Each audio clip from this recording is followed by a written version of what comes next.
Hello and welcome to this episode of the Lehigh Valley with Love podcast. I'm your host, George Wacker, and today we're talking with Ben Berman, the director of the recently released ESPN documentary on the American Gladiators television show. There's so much to the show. If you're a fan, you're going to really want to see this documentary, and we hope you watch it when this is over. Ben is an Allentown native, so we found out how he got interested in filmmaking, where his path took him after he left the Lehigh Valley, and kind of what he likes to do when he returns home. Thank you to our podcast sponsors, Molly's Irish Grill and Sports Pub, WXPN, the Wind Creek Event Center, and of course, Michael Bernardin with Remax Realty. Let's get into it. We're talking with director Ben Berman. Ooh, thank you so much for taking the time to join us today.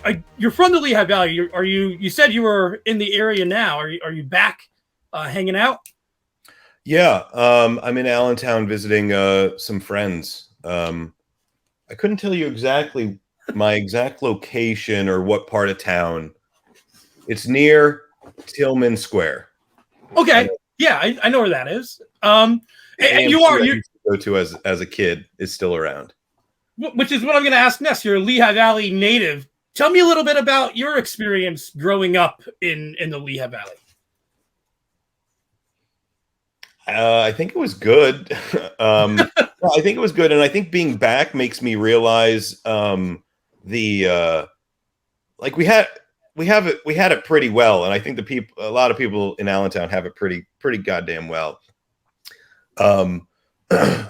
But it was a good place to come up, and you have like the Allentown City not far from here, so as you get into like high school and stuff, and you start venturing out, seeing other things, and we used to play at punk shows in Bethlehem.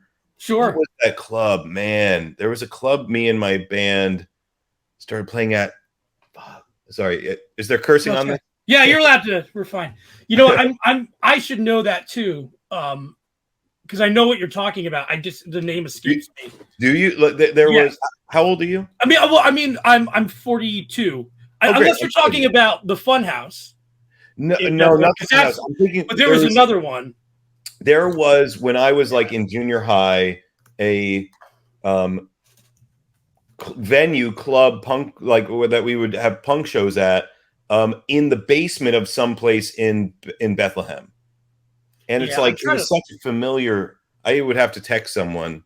Let me see. I bet I can get this answer by the end of this. Yeah, I'm gonna tweet it too and see. What was the punk? What was it? The underground punk show. Venue location in Bethlehem back in the day. Okay. Of course, my buddy is gonna respond and he'll just have it on the top of his head. Yeah, I should know it. I wasn't, I wasn't as involved in that, but yeah, I know of it. Sure. Then there was Club Kerrigan's that was at Planet Trog. You ever mess with Planet Trog? Yeah, they still have shows there. They had some. At least up until a few years ago, they had. Yeah, they bring in hip hop artists and stuff like that. Yeah. Cool. Yeah, so to answer your question, I think Allentown was a good place to grow up. What's interesting to me is that Tim Heidecker grew up in Allentown. Yeah. Vic Berger, I believe, he lives in the Lehigh Valley. Or did you know? I don't think you did, but did you know him growing up? He's a little older than you. Yeah, he's 7 or so years old. Tim Heidecker is a 7 or so years older than me.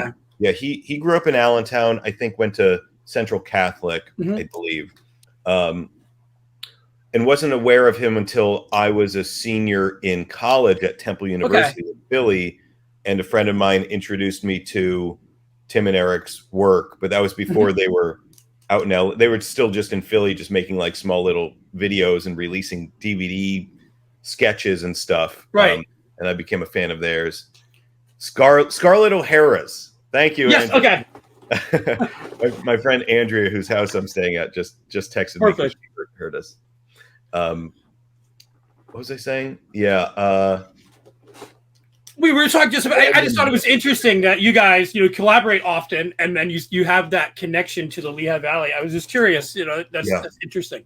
I think I see that. What, for you, you talked about the AMC, so I'm sure you love movies your whole life, but when did you kind of decide in your mind, I'm going to pursue this for real? It was never a decision in my mind. It was just always there.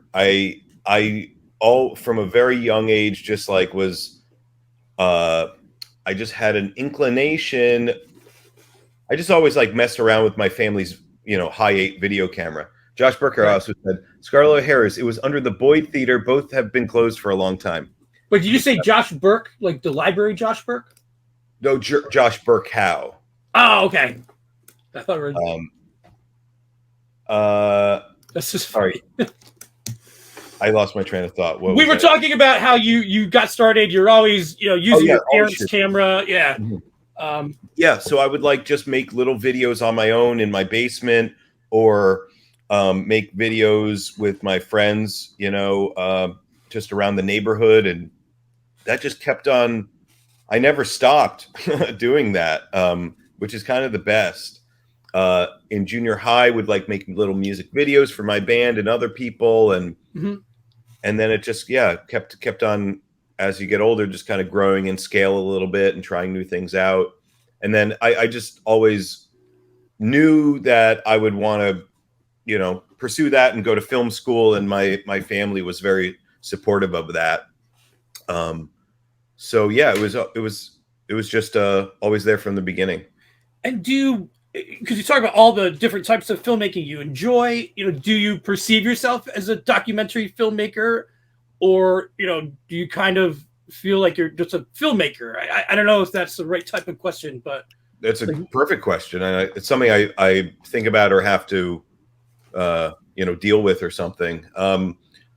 I used, when people asked what I did in the past, I used to call myself I used to say I'm a director, because I was. And to me, directing is absolutely a certain thing, and you have to have certain an aptitude for certain things. So like I directed some comedy television shows, sometimes would like be a guest director, and in those scenarios you just kind of like, it's someone else's thing. There's like a showrunner, there's a creator, there's all the people that like normally make the show, and then you just come in for like an episode or two and like kind of help it along. But that's really like, you can't overstep, you don't need to have, you should have like a big vision. It's just like helping them do their thing. And then that was always like, it was always my pursuit and what I found myself doing, but like didn't always feel right. People would have problems with me. I would be disappointed in what was being asked of me. Because I think I don't know, I have something bigger in mind or something. And then I just found myself starting to make my first documentary, the Amazing Jonathan documentary, that's on Hulu. And that did well. We got into Sundance. We sold it to Hulu at Sundance. And then when it came out, people responded positively to it. Some people, most people. And that's when I started to call myself a filmmaker as opposed to a director, because I was doing my own work.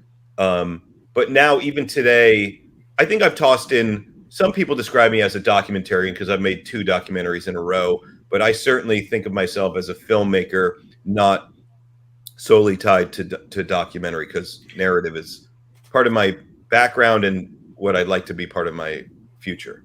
Sure. And I feel like, I don't want to say that you inserted yourself into the story, because it doesn't feel like that. Like it really feels like when you're watching, at least with the American Gladiators, like we're learning along with you. And we'll talk about some of this, but there's things that happen that I hope, or you didn't expect to have happened, and it changed the direction, the way that the story went. So do you have to be open to that? With the Amazing Jonathan documentary, I'm assuming, before that other film crew was there, you had an idea of what was going to happen, and then that changed. And even with American Gladiators, you were given Dan Carr's book, or even you found out he existed, and then that changed how it went. So do you kind of go into these thinking, I need to be ready for whatever's around the corner and roll with it? Yeah, I think with the Amazing Jonathan doc, I started it just imagining that it would be like a short film, like a 15-minute short film, verite, slice of life, little art piece about a magician facing his mortality with humor and whatnot. So I started filming for that. And then 6 months into it, when he was about to go back on tour and I was going to film that, that's when he let me know that there was another film crew coming into his life to make a doc on him at the same time I was. And I was like, I could either give up because like, what the fuck, or I could continue filming and experiment with like including that as a story element in the doc. So to me, it was a no-brainer at that point to just embrace the unexpected, the curveball and move forward that way. So that's what happened. And like at the end of the day, that seemed to pay off and was kind of, a huge, if not the main feature of the documentary, is all those twists and turns, right? So then when the Gladiators documentary started to kind of like be a possibility, I guess I was more open to twists and turns, and maybe more so. It's like in documentary, like I would never in a million years want to make a straightforward documentary. I want to give the viewers like a journey to go on, or somewhat of a roller coaster, I don't know, like, yeah, I want to make films as opposed to an informational documentary where here are the talking heads and then here's the archive and thank you very much and you learned the thing and only the thing that you came here to learn. Like I want to give the viewer an experience, and the low-hanging fruit sometimes is, oh wow, we didn't expect to learn this or be introduced to this, so we're going to give the audience that experience or that information only at that time. We're not going to start so we have somewhere to go. You need to make some turns. So I don't know if I'm answering your question, but yeah, well, the American Gladiators documentary, the beginning of it feels standard. I'm learning about standard-ish, show, right? No. And then you start getting into it, and you start seeing the vision. Like it was planned that way, to do it that way. But to even get back to that, how did you even decide upon the American Gladiators? Was it something kind of presented to you, or you said you watched it. I mean, I did too growing up. Was it something that you were just interested in, or how did you hear about the story? Well, yeah. So I grew up watching American Gladiators. I wasn't like a super fan or anything, but it was like, as sure. You might have happened with you. It's like it was on, and it was such a spectacle as a probably 10, 11-year-old, 12-year-old kid watching that. So it's, I was aware of it. Right before the pandemic, someone at Vice Studios reached out to me and was saying, hey, us at Vice, we're thinking about maybe doing a documentary about American Gladiators, and we can maybe get this weird guy, this creator, guy who created the American Gladiators on board. And I was like, okay, I remember the show. I don't really know or care about a creator of the show, but let me just research American Gladiators and see if there's a real story there that I can identify, because I don't just want to do a straight up nostalgia doc. And then I researched it a little bit on my own and very quickly was able to identify a couple things that interested me. And I thought, if we could explore those elements in a documentary about American Gladiators, like we could actually do something kind of smart or kind of bigger than just the story of American Gladiators. And I think that's what that's what I have in mind now. And I don't know if it's like a metric that's gonna get tired, or if it's like, or if I shouldn't be thinking this way, but like, I guess I want to try to always identify, like, okay, what's the small story here, and what's the bigger story here that we're either going to be exploring, or that the small story will mirror, and express bigger themes and bigger issues and all that stuff. So with the Gladiators one, as soon as I kind of identified or saw that, okay, there's this guy, Johnny Ferraro, who's the creator of the show, who is trying to keep his co-creator from being on camera on the documentary, right, and then finding out that his co-creator has Native American roots. And like, I was like, oh, the telling of the American Gladiator story, and not also included is, the gladiators on the show were getting paid so little and getting put in danger, like just completely exploited. So like the working class being exploited by the management or Sam Goldman Company, or like the fat cats, and then a white rich guy stealing the property of a Native American guy. It's the history of America. So not to sound conceited, but I was like, the telling of the American Gladiator story as a microcosm for the history of America's history. So I forget the question.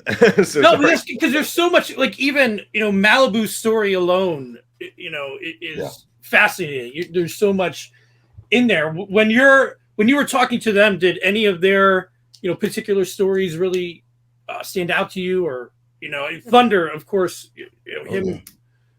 But was any of that, like, because for me, watching again as a kid, my last memory of these gladiators is as rip roaring, taking everybody down, and to see them now really kind of hits you in the face a little bit. The reality of all the stress they were undergoing. It absolutely it can, yeah. But I gotta say, like, the gladiators we had, which were limited, I think they're so close to my heart in a way. Like, absolutely, Malibu, Darren McBee, incredible guy, man. Been through a lot. Really unique guy. Played a very unique character on the show, and is just such a sweetheart. Very religious man, and just really optimistic. And you just can't watch or meet Darren and hear his story and not be like, this guy is the best, right, like fully root for him.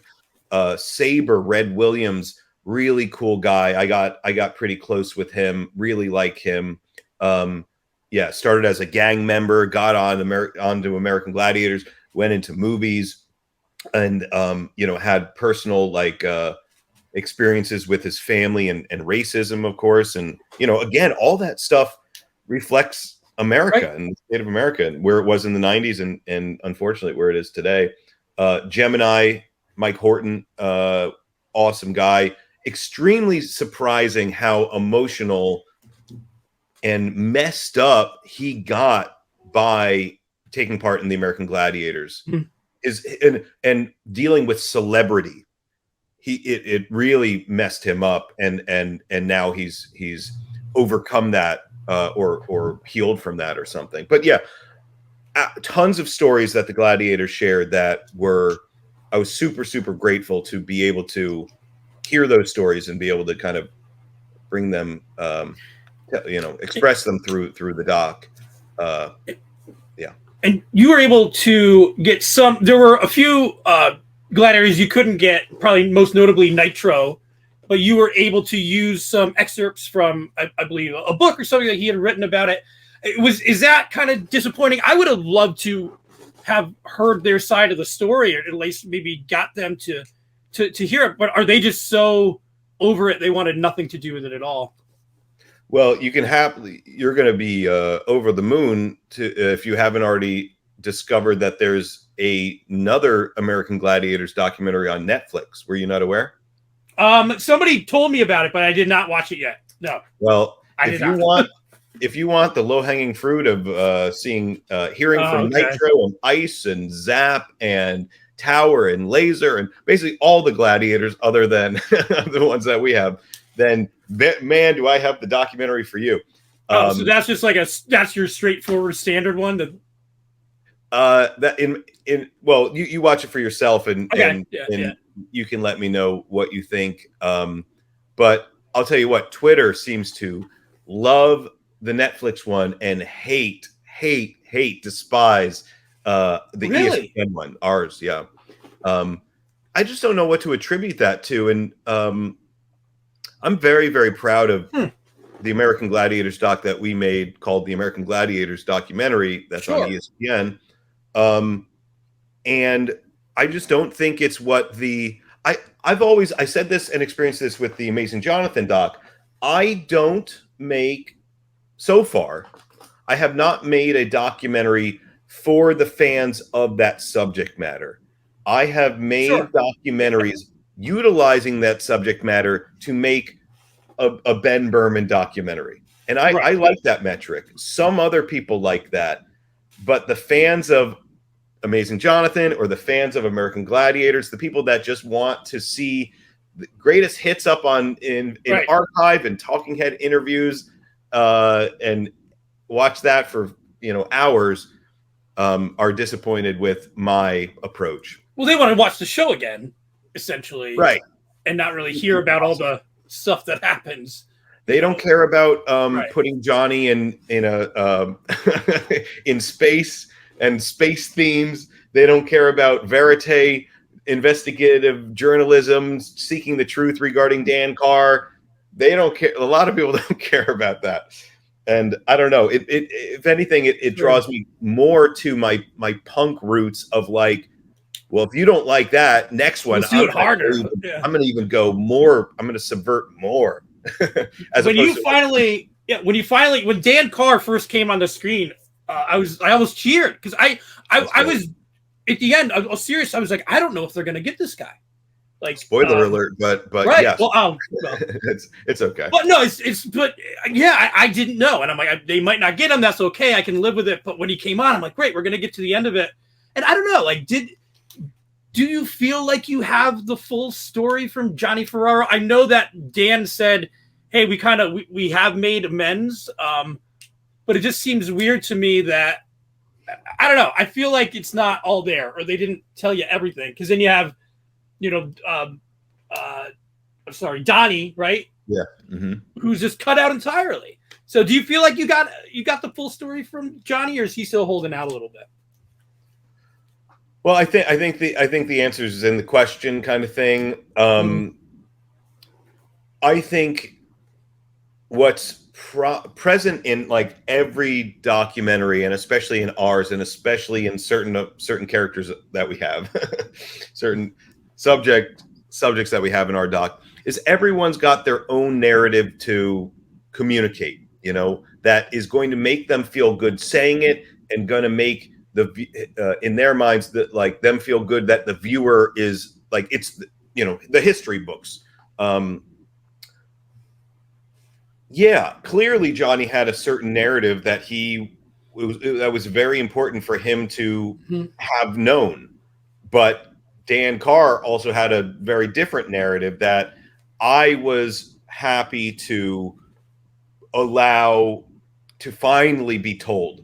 Like Johnny has been in the press before, regarding the Gladiators and all this stuff. But this Dan Carr guy, in my judgment, as one person, I assessed it and I was like, this guy seems to have gotten the short end of the stick and at least deserves his words to be out there, his side of the story to be told. So, no, I don't think anyone, any Johnny or Dan or Donnie or me or you, is going to tell the full story, because we tell ourselves stories and we buy those stories. The fact that Twitter loves the Netflix doc and hates mine now, I can guarantee within that my brain is protecting me in some way and telling me that the American public, the Twitter people, it's on them. It's just so sad that America has gotten to this point where all they want is a straightforward doc with nitro and ice, and they don't care about the art.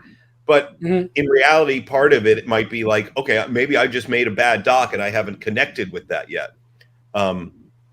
this is where you say, no, Ben, you made a great No, job. I did.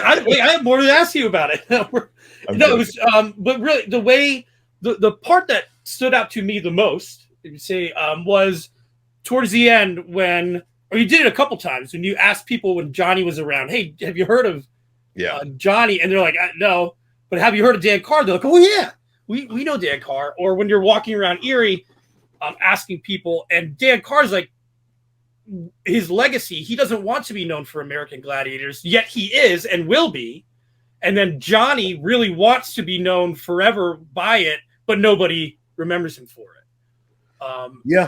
There's kind of a poetic sadness to that, and a truth, I think. The people of Erie, and so the documentary, at the end of the day, I'm very proud of it, and I still feel at the very end of the day that it's a doc for Dan Carr and a doc for the people of Erie. More than anything, more than the show itself, more than Johnny, this co-creator guy. I'm proud that the people of Erie, because they love and respect Dan Carr so much, like that can't be a fluke. A whole town knows the Carr family and knows Dan Carr and respects him for the positive stuff he brought to that community through physicality and all that stuff. If you walk around, as proof in the doc, like the Johnny name doesn't really ring a bell to people. So who truly created that American Gladiators? That's up for the audience to decide. But I'm happy to have been able to tell Dan's story and support and show respect to the people of Erie, I guess. Sure. And I think you did. It was as far as documentaries I've seen on Erie anytime recently, it's been in the best light. To talk about filmmaking a little more, one of the things that I really enjoyed that you did, like when you did you go to Donnie Blosky's house like totally unannounced, or did you call them up ahead of time? Like, because that's like guerrilla type journalism stuff, and it's like it's fun. We went other places completely unannounced, but when we went to Donnie, that was scheduled. Okay. But still, there were spots that you're going up to people like you see on TikToks and stuff, asking questions there. Like, I thought that part and that part of your film style was really genuine. Totally. Yeah. Thanks. I love seeing stuff like that. It's so weird. Or when you went on the news, and you were hoping that Dan would see it. But more so like us going to that food bank early on in the second part, because it's such a flimsy reason to go there. We were, if I remember correct, there was a guy that wrote an article who interviewed Dan in 2008, Jerry Weiss, who then was no longer a journalist, and then we found out that he was working at this food bank. So we go to this food bank. He's not there, but we talk to another lady who knows Dan Carr, who knows of Dan. Brought it up. She's like, "Oh yeah, he's." Clearly, we completely just walked in there unannounced, and I love stuff like that. There's a filmmaker, British documentary filmmaker, whose name's Nick Broomfield, who does that. His style of filmmaking is very, very much that, and he also. In the doc, especially in the second part, you see that like I'm holding like a boom mic and I'm like the sound guy. I literally stole that device from him. He's this British documentarian that he's the sound guy, and he goes, knocks on doors, barges into places, trying to get answers and stuff. And he did a doc on Kurt and Courtney. I think it was called Kurt and Courtney. And he did a doc on Suge Knight, I think.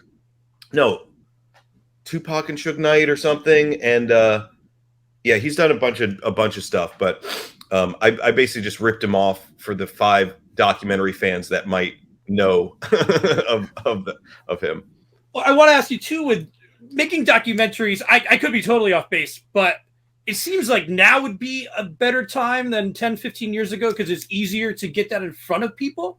To watch a streaming documentary, whereas maybe I wouldn't have gone and seen it somewhere or bought it on DVD previously. Do you have any thoughts on that? Or Yeah, there's no question that like documentary projects, documentary series, documentary, features are extremely or much more popular now and are an industry unto themselves than they were, yeah, even 15 years ago or 20 years ago. They used to be these like more on the art side and more rare and like, you know, Mhm. how many people were going to a theater to watch documentaries? Like Right. I've been to a couple throughout the years, but I'm also like a film guy. Sure.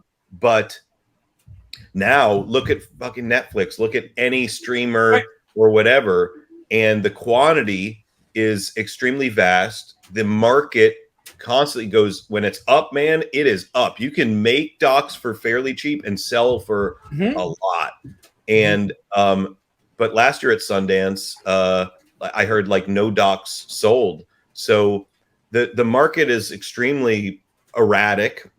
Right now, I've been told it's not a good time to sell or buy docs. No one's buying them or commissioning them. So I don't really know. But yeah, now I don't know, the with all the positive that comes with like docs are popular now, and that people that make them have more opportunities to make them and get people's money to make them and sell them and all that stuff. Um, the negative is pretty clear to me too, which is one thing. So far, both documentaries that I made had a competing doc with the Jonathan doc. Not only another film crew, but like three other film crews, four Is other that film. a purpose? Is that like when they do like the two movies at the same time type thing? Like the I don't blockbuster? think it's You don't know? it's not on purpose. I don't think it's just like it's the state of documentary film now. It's like everyone's vying for the same subjects, and trying to say, okay, Right. remember, let's think about something that was popular 30 years ago, and then let's make a doc on that. You're not the only person thinking Sure. that way. Right. I guess. Yeah. But also like the quality, some stuff that is being called documentary now is basically reality TV shot with an Alexa camera and packaged slightly differently, but it's garbage. There's a lot of garbage out there, and my worry is that people are getting used to the garbage, or have always been used to the garbage, and that when something that I'm not going to say very good or much better comes out, but different, people are just like, I don't know if they have the stomach for it. I think Or people the just want patience. that simple thing, that comfortable thing, as opposed to maybe some of the things that I do. But I can't stop. I don't want to stop doing the funky Well, stuff. I read an interview you did after you did the Amazing Jonathan, where you talked about projects that you want to do, Oh, cool. and you focus on things that are meaningful. You want people to be able to laugh and cry, and is that still how you approach each project? And are you thinking about something new, or how do you kind of go about that process?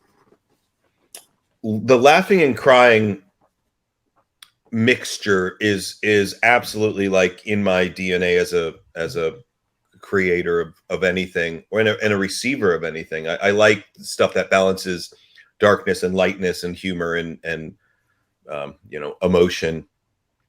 So yeah, I think I'll always be interested in that, and probably can't not do something that balances those things. And especially with the Jonathan doc, like sometimes in like within the same like 30 seconds, it would go from something very emotional to something very funny. And I love that. I love that. But yeah, moving meaningful. I don't know. Yeah, I guess so. I to communicate that, to articulate that sounds dumb. to like say no. I'm it's subjective, I guess, but yeah, but yes, I would like things to be meaningful as opposed to just low hanging fruit of like, look at the thing. Here's the thing. Okay, we're done with the thing. Good job. And so, yeah, how do you pick? How do you decide? Like, have you decided you're going to work on something next?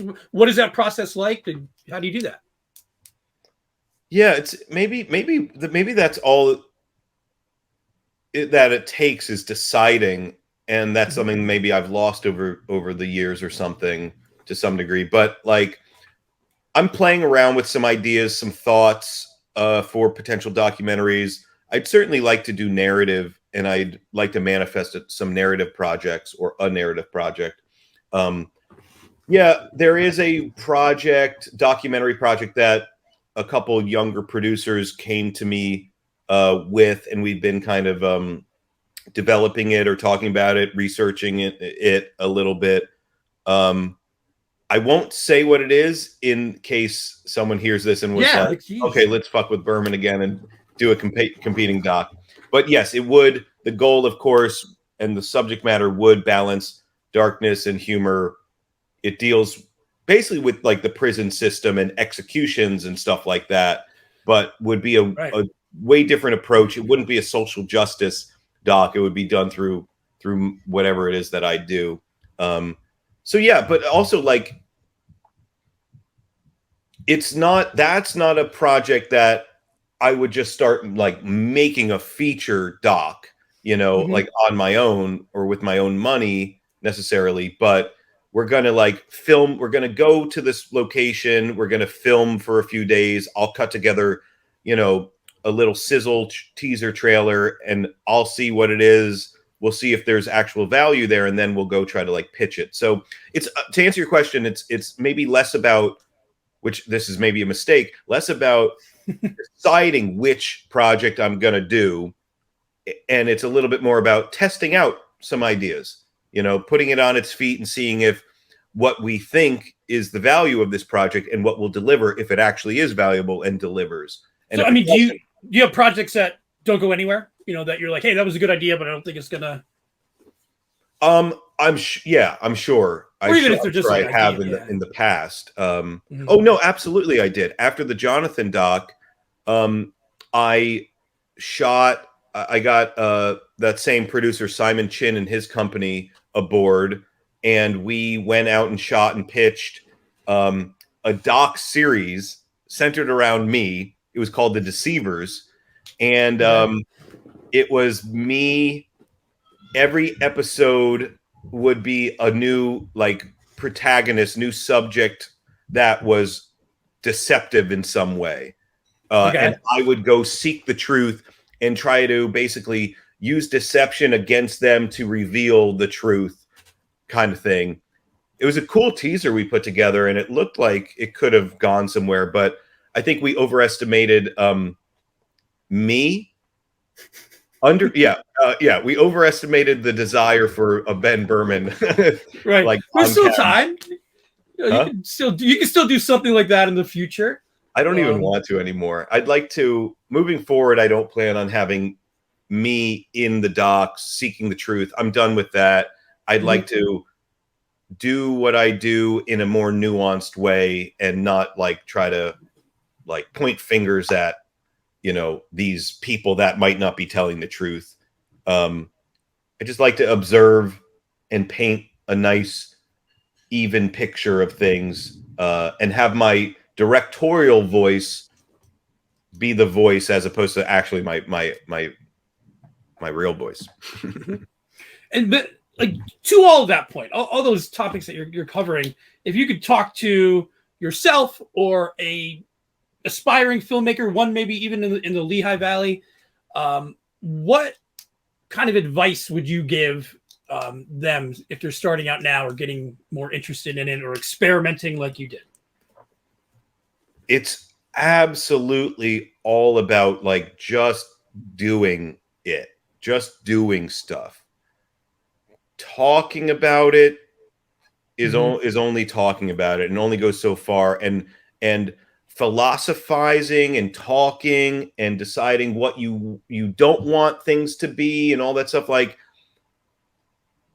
the real you will become a filmmaker, you will learn only by, or much more by doing. So like, go shoot a 5-minute thing, go shoot a thing that you don't even know what it is, and then go back and edit it. And I encourage as many people to edit. The real value of quality, I think, everything's in the edit. Most things are in the edit. So I encourage people to edit as well, but don't over philosophize. Just start doing it and enjoy as much as you can, and it's not always going to be enjoyable. All right. And of course, I have to ask the ubiquitous question: like, when you are back in the Lehigh Valley, is there anything do you have any go-tos? Is there something that you always try to do when you're here? I'm trying to figure that out because, like, after we get off, I'm gonna go drive around, and I'm like, where should I go? Yeah, I always do love going to the Allentown Farmers Market, sure, which is closed today because it's Sunday. So no bagels or pickles for me at the farmers market. I'm thinking of maybe, Ham Fam, Hamilton Absolutely. family. Believe it or not, my wife and I were in a commercial for Ham Fam about 8 years ago. Really? It was on FMZ. She knew the one producer guy. They just needed somebody to do the commercial. So we got paid free dinner, and it was one of those like 5-minute things. But yeah. Awesome. But Ham Fam's great. Growing up, going to high school, and even, college coming back, Ham Fam was the spot to go at night. And I think we just smoked cigs in there and just, everyone. I think they serve like, the Lehigh Valley is a great place. They serve like alcohol in the diners around here. There's at least few. Right on. Yeah. I was talking to some friends. If we were going to do a documentary about anything in the Lehigh Valley, it would probably be either hot dog related or like a documentary about, I'm a Pops guy. Cool. Because people get really mad about it, like which hot dog place you have. But I think it's really unique that they even exist. These mom and pop places like Pops that have like 3 locations. So it's really interesting. But I'm thinking about if I end up driving by Yakko's, popping in. I'm vegetarian. Yeah. I would imagine at this point they would have a veggie dog. I wonder if they do. I would be surprised in 2023 if Yakko's didn't have a veggie dog.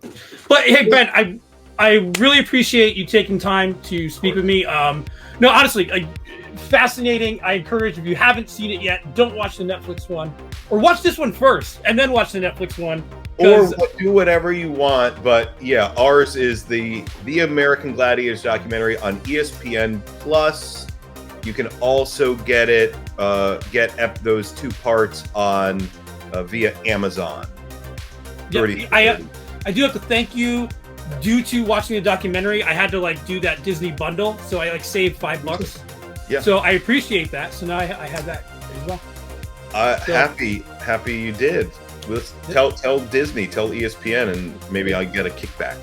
That'd be great. Ben, thank you so much for taking time on a Sunday. I appreciate it. Great to meet you. And hopefully we'll talk again.